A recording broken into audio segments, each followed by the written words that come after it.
What's up, everybody? This video was in response to the last video I made about the black women I would rather vote for than Kamala Harris. My homie brought up a valid point. Out of the 7 women listed, only 1 or 2 of them were black American, and one of those was Candace Owens. And the matter gets even worse when we look at the black people who have made it to the White House or gotten closest to it.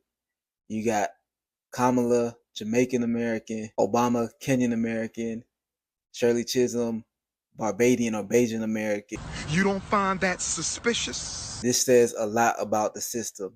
The fact that you got better odds of making it to the White House as a black immigrant than you do as a black American. It says more about the system than it says about either black Americans or black immigrants. And if the message for the first video was for the people, then the message in this video is for the system. So with no further ado, here are a list of 6 foundational African Americans that I would rather vote for than Kamala Harris or Trump. The first woman on this list definitely hits close to home. It is former Congresswoman Cynthia McKinney, who just so happens to be my former Congresswoman and represented my district. And she was definitely for the people. When I first went to Congress, I did not go to Congress to pay particular attention to any area outside of the black community that I represented that was in need, and of course U.S. Africa policy, which was abhorrent and unfortunately still is. So yeah, we were definitely rocking with Cynthia McKinney. Here's what she had to say about the political system in the U.S. There is tremendous pressure inside the political process to make sure that the voters stay aligned inside either the Democrat or Republican parties. Why? Because both of those parties have been captured by special interests. And those special interests are, quite frankly, the antithesis of the interests of the people. That was almost 20 years ago, and things have not changed. Which brings us to the next woman on my list, Summer Lee, Congresswoman from Pittsburgh. The thing that I'm most impressed about her is her grassroots campaign. She's funded primarily by small donations from many as opposed to large donations from a few. And this makes her accountable to the people instead of being beholden to the elites. And I'm going to say something that's a little bit controversial. I think that a lot of people target, especially progressive black women, because they see us creating a home for liberated black folks, right? As black folks are stepping into their power, as they're understanding and learning more how we fit into these systems, they are more than likely to come over to our side, our progressive side, where we're shaking things up, where we're changing and affecting not just our policies, right? Because a lot of people say that they care about progressive policies. We're talking about progressive politics. We're making sure that we're accountable to who we're doing our politics with and who we're doing it for. And that makes folks uncomfortable. And yes, there are groups out there like AIPAC who seem to almost exclusively be focused on black and brown progressive women, but also people who have corporate interest at heart. I think, and I will say very personally that yes, that I will support it, but it's not good enough for me to be supported individually. We need the Democratic Party to embrace the ways in which we are expanding the electorate, the ways in which we, progressive black and brown folks, especially progressive black women, are not just expanding the electorate, but we are actually holding our country accountable to its ideals, right, of a reflective democracy of and for and by the people. So if the Democratic Party is going to be serious about a reflective democracy, if it's going to be serious about honoring its base, black women, then it's going to have to do better about supporting black women at every step of the way. Now, before I get into what I like about what she said, I got to address this tendency of black women to focus on themselves and try to carve themselves out of the community because they see that they have it worse. I addressed this in my other video, and basically what I'm saying is that yes, black women are attacked, but black women are not the most attacked. Neither are black men. It is black people. But if we really want to drill down into gender, one quick look at the educational system, the legal system, and now the political system will tell you that the system actually favors black women over black men, but we're not ready to have that conversation. We'll just leave it gender neutral. The fact that Summer Lee is saying that black and brown progressive women are almost exclusively attacked during the same political cycle that Jamal Bowman is losing his seat in the most expensive primary race ever. Is discouraging work. And fresh off of that victory, AIPAC has already set sights on its next target, New York Democratic Congressman Jamal Bowman. On Thursday, the group dropped nearly $2 million on attack ads against Bowman.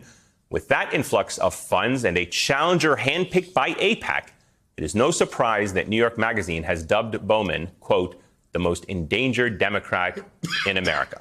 Yes, Summer Lee was attacked by AIPAC, and we should all be glad that she survived. However, AIPAC broke its record in spending to make sure Jamal Bowman, a progressive black man, was removed. So now who's more attacked? Black women or black men? Again, it's black people, because Cori Bush in St. Louis lost her seat during this cycle too. Here she is during her concession speech. And let me say this.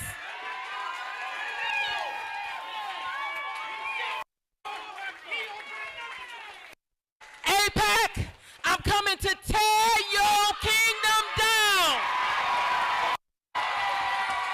And let me put all of these corporations on notice. I'm coming after you too. But I'm not coming by myself. I'm coming with all the people that's in here that's doing the work.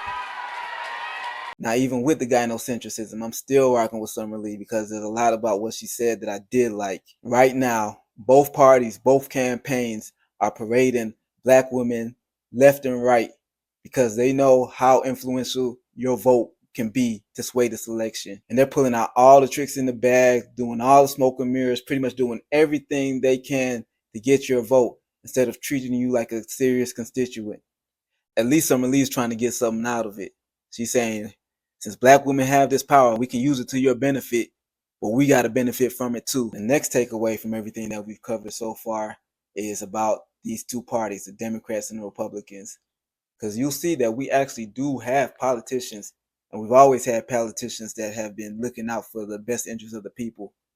And they tend to go to the Democrats. The problem is that the Democratic Party doesn't seem to be too welcoming to the politicians that are in our best interest, but they still pretend like they're for the people, that they're for us. And that's one thing I can respect about the Republicans, is that they don't even pretend. All in all, I said it before, I'll say it again. Both parties are trash. And the third and the most important thing to pay attention to is this name that keeps popping up, the American Israel Public Affairs Committee, aka AIPAC. You see, we do and always have had politicians that have had our best interests at heart. They may get elected, but they don't stay in office long, particularly because of this organization. If you're from Pittsburgh, you almost lost Summer Lee. If you're from New York, you did lose Jamal Bowman.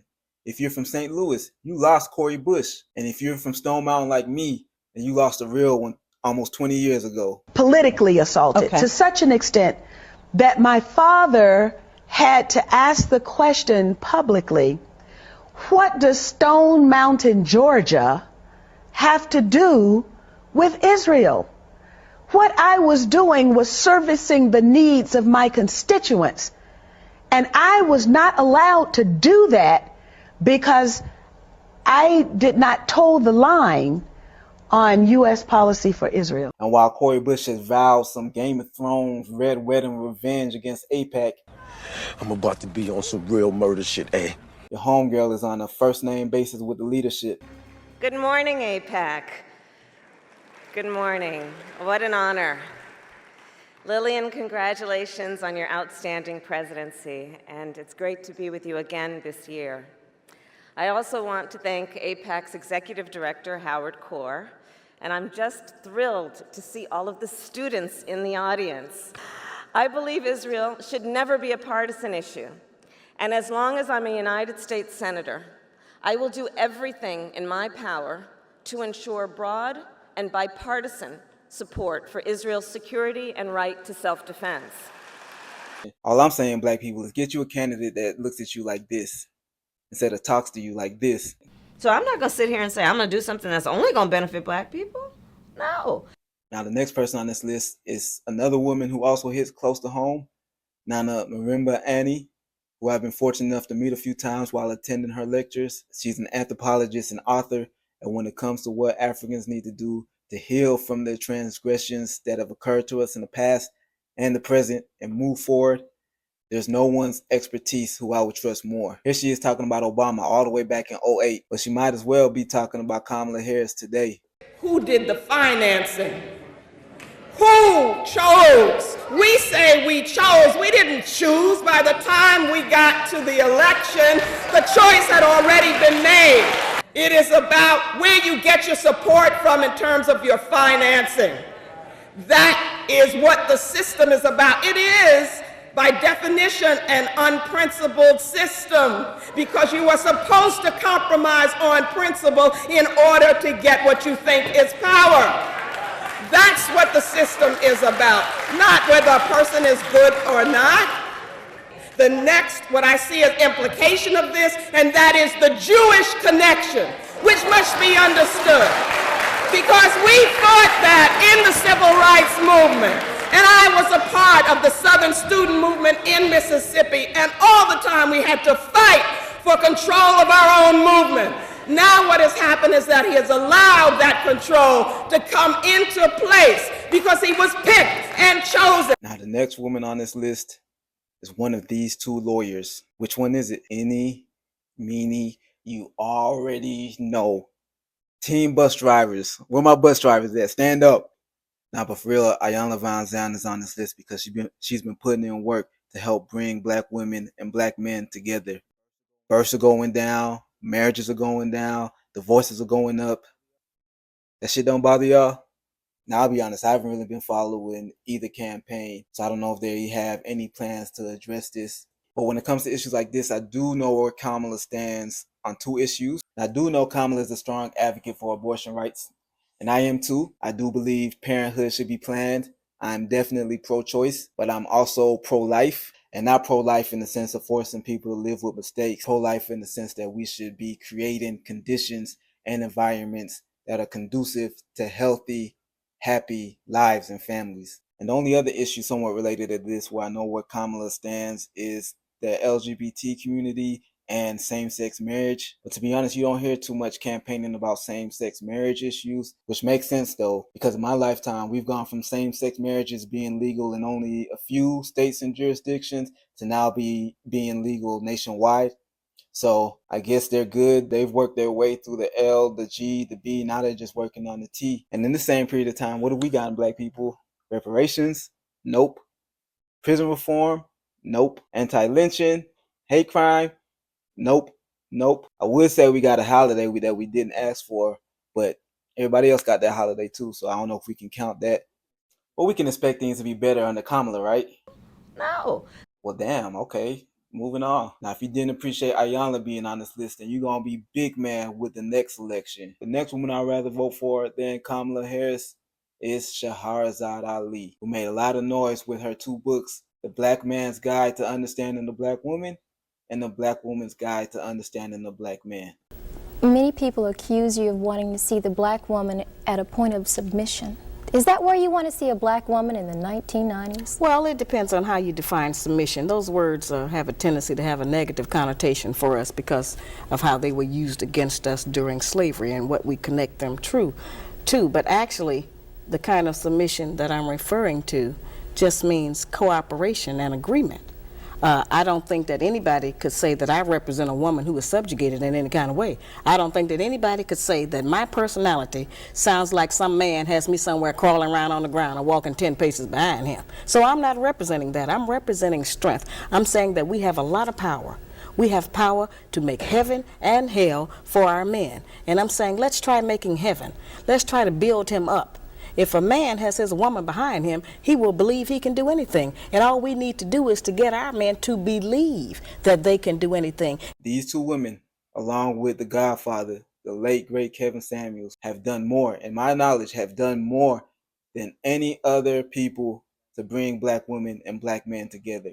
And if I'm missing someone, let me know. Leave a comment. Because while all other black people seem to be focused on securing generational wealth, these three will focus on securing the generation. I know you might be thinking, well, what does it matter? Who cares who marries who? Well, you might not care, but the system does. There are only 3 black senators All 3 black senators who are males are single. The most powerful black men in American politics. Wow.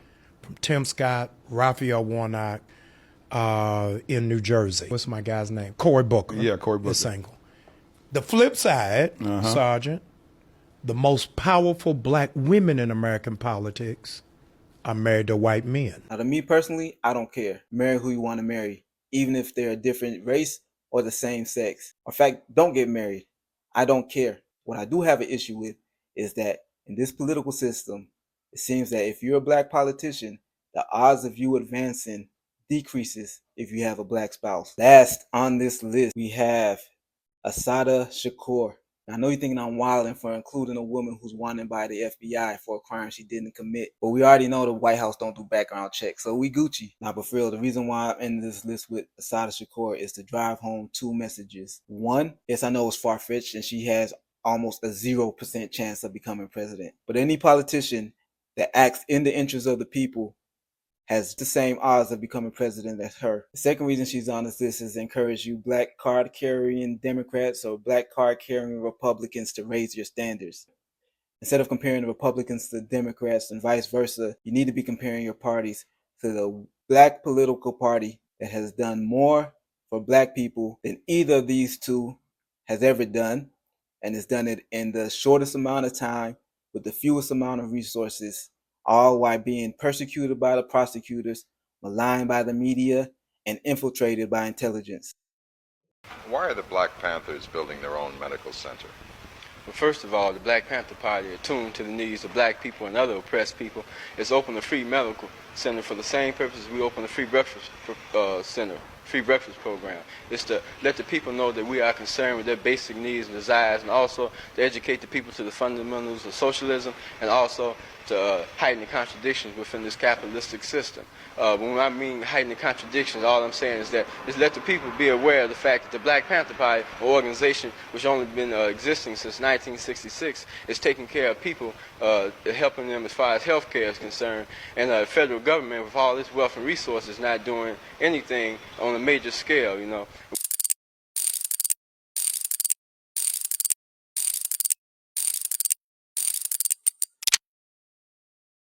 I watched President Bush deliver a moving speech at the United Nations in September 2003, in which he mentioned the crisis of the sex trade.